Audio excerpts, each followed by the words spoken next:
All right, welcome to a new episode of Farm Like a Hero, folks. I'm Richard Perkins. Today I'm here with Marta Olsen, who owns a market garden in Dokka over in neighboring Norway.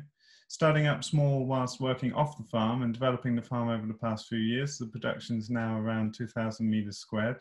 And in the last couple of years, Marta's informed me that a lot of market gardens have been starting up in Norway because of the possibility to get startup money from the state. And that's created a sudden increase in the amount of vegetables in the market. And whilst perhaps not saturated, it does mean that strategic business development will be much more important in the future in terms of finding specific niches and possibly adding value to produce. Marta's thinking a lot about these topics and is informed by holistic management in her planning. So I'm super excited to talk about that. Marta, thanks so much for taking the time to join us today. It's very nice to be here. Awesome. Maybe you could start right at the beginning, like what's your background and how did you get into this in the first place? I think that it's been a long process, but it started actually out when I was 12 years old, and I was so sure that I was going to be a farmer. But then I've stepped into another field, which is biology and ecology. And I studied ecology in outside Oslo in a place called Ås, and took a master's degree there where I have a specialty in botanics. And while I was doing this, I lived in a farm outside Oslo. So I rented a very small farm in the forest in Oslo and lived there while I was studying. And this interest for botanics, it's developed at the same time as I was getting more interested in edible plants and really trying to figure out how to grow stuff. So I started to grow a lot of vegetables for myself. Mm-hmm. And I think that while I was studying this, I got more aware of how bad everything is around with the planet and ecosystems. And I got a bit I really wanted to know more what I could do to help the environment. And so while I was in this food politics organization, I got a bit into market gardening. We were learning a little bit about holistic management. And this was the first time that I heard of Anders Kopstad, which is I have a very close relationship with now, and who is also my mentor here. And I tried to figure out in what way I could,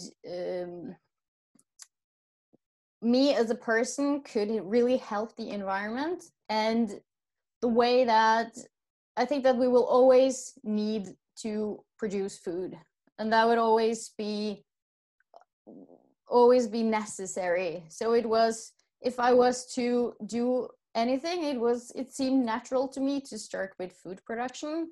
Mm-hmm. And I also learned that it was very little local or small scale vegetable production in Norway.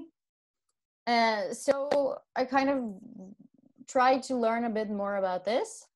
And at this time, I was working after I finished my master's degree in ecology, I started working as a nature mapper, where I actually go out in the forest trying to find important types of nature, endangered species and stuff. And didn't really feel that I could use my ecology knowledge in a good way. I was just following a system, and the system, I don't think it can be used for any good. So it felt so meaningless going out there. And I was really thinking, okay, there has to be something more. I'm not going to do this the rest of my life. So that's when I thought of buying a farm and starting farming myself. But before that, I went on a tour to, or some months to Wales, where I worked at the farm, a small-scale vegetable producer. And why I think, Wales? no, it was, I don't know why. I've never been there. It was seemed nice, and I talked to this farmer, and I could work there for some months, and so I did.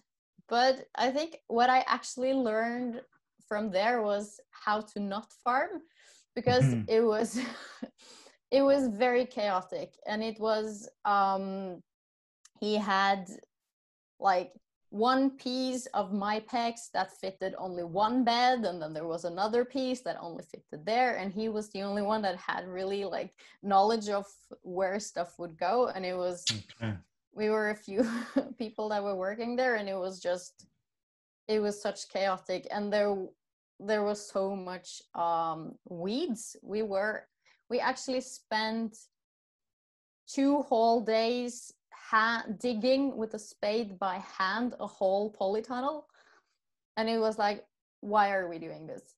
And at this time I also been like looking into the no dig way, and I think that going to Wales and experiencing all these weeds, it was really like the point where I decided that I'm not gonna do this. No, that is not, I'm not going to spend my whole time doing this and doing all this, what I really felt was unnecessary tasks. And that is something that really, I think it's demotivating. So So I got back to Norway, and I quickly after this, I bought my own farm in Dhaka. That was like, there are many people who have asked me why Dhaka, because Dhaka is a pretty small place, like between famous places like Valdres and Gudbrandsdalen, which is probably more more people would probably move there.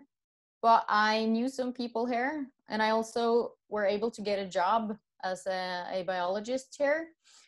So that was kind of, I decided and bought this farm for, it's a 3-hectare farm on the west side of Randsfjorden. So it's not like the most ideal conditions for growing. There are much better like growing conditions on the east side. But since I'm alone, I had like didn't have that much money to buy a farm from. So could you give us like for people listening in other parts of the world, like what's the sort of property prices there for context? Oh, I paid 1,750,000 Norwegian kroners, which is probably something like 200,000 euros, something. Yeah, something like that. Which that's is with a house, and like it's land with a house and a barn, and 2 hectares of fields that mainly have been used as grasslands, or not even pastures. It's just been like used or farmed conventionally, grass farming for the last 30 years by my neighboring cow or milk farmer.